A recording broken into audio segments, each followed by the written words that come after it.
नीयत सच्ची हो तो पूरी कायनात आपके हक में खड़ी हो जाती है। ਮਾਨ ਸਰਕਾਰ ਨੇ ਨਹਿਰੀ ਪਾਣੀ ਦੀ ਸਮੱਸਿਆ ਨੂੰ ਨਜਿੱਠਣ ਵਾਸਤੇ ਬਹੁਤ ਵਧੀਆ ਕੰਮ ਕੀਤੇ ਆ।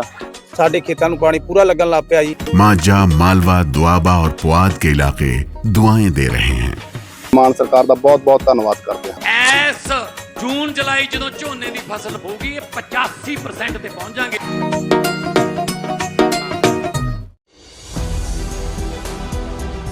नमस्कार, मैं प्रियंका, आप देख रहे हैं 4 PM। एक बार फिर से पेपर लीक होने के चलते पूरे देश में बवाल खड़ा हो गया है।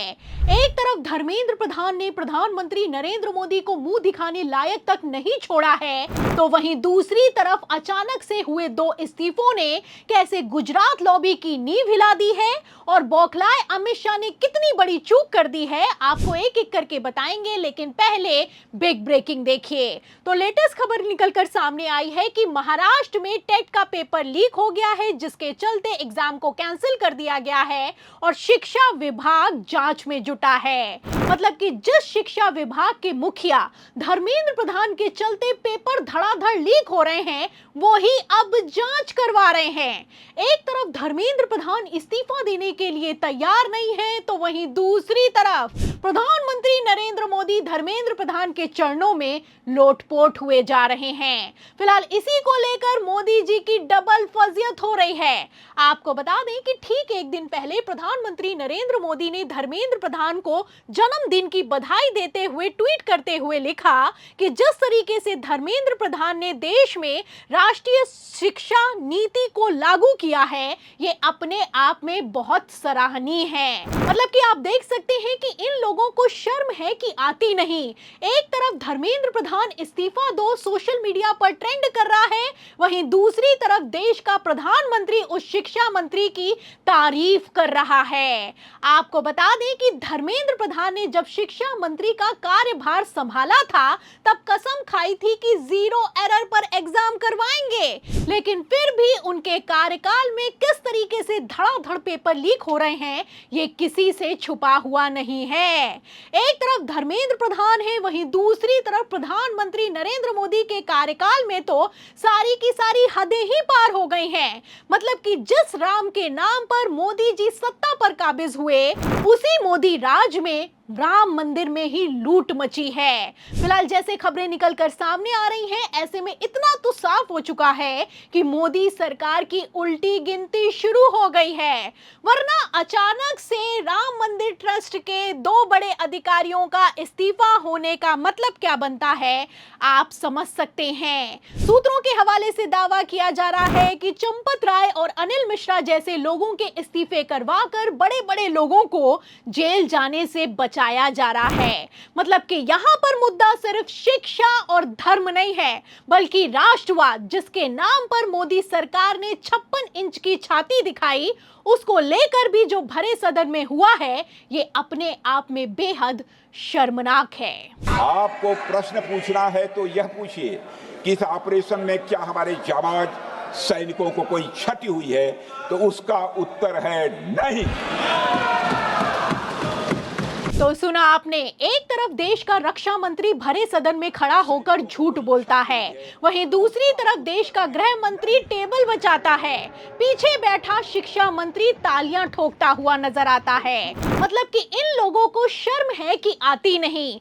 आपको बता दें कि पहले तो ऑपरेशन सिंदूर के दौरान सैनिकों के शहीद होने की खबर को दबाया गया, लेकिन फिलहाल जो लेटेस्ट सरकारी रिपोर्ट निकलकर सामने आई है, उसके मुताबिक ऑपरेशन सिंदूर के दौरान 6 भारतीय शहीद हो गए हैं। एक तरफ खबर लीक हुई है, वहीं दूसरी तरफ राजनाथ सिंह का बयान सोशल मीडिया पर वायरल हो रहा है। कायदे से रक्षा मंत्री को भरे सदन में झूठ बोलने, देश को गुमराह करने और सदन की मर्यादा को तार-तार करने के लिए अपने पद से इस्तीफा दे देना चाहिए। लेकिन ये मोदी सरकार है, इस सरकार में इस्तीफे नहीं होते हैं। फिलहाल यहाँ पर मुद्दा अभी राजनाथ सिंह से ज्यादा धर्मेंद्र प्रधान का चल चल रहा है।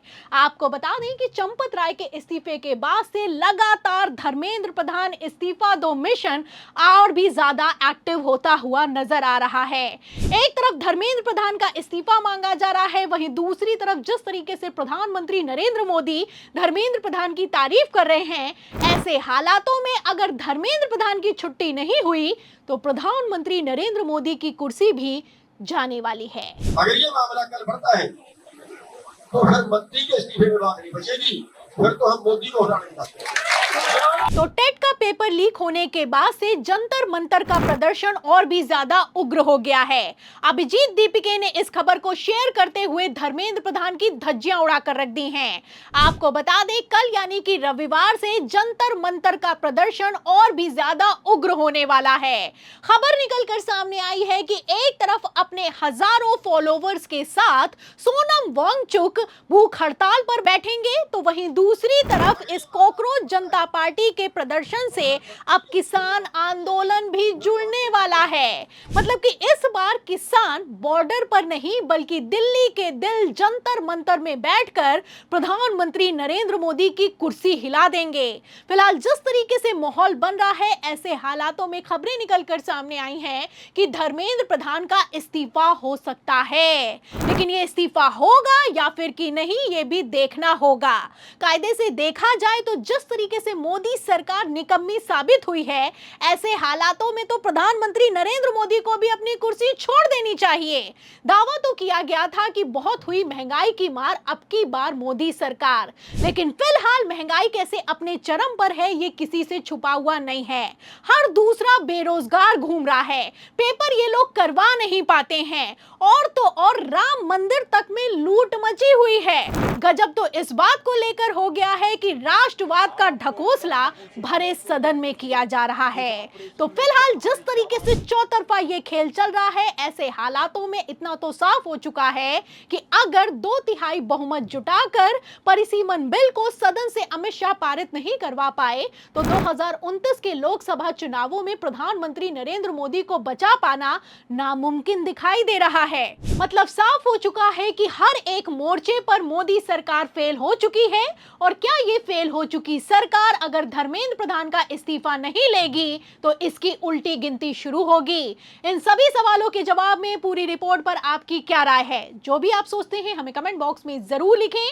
वीडियो को ज्यादा से ज्यादा शेयर करें, हमारे चैनल को लाइक करें, सब्सक्राइब करें, ज्वाइन करें। फिर मिलते हैं अगली खबर के साथ, तब तक के लिए धन्यवाद।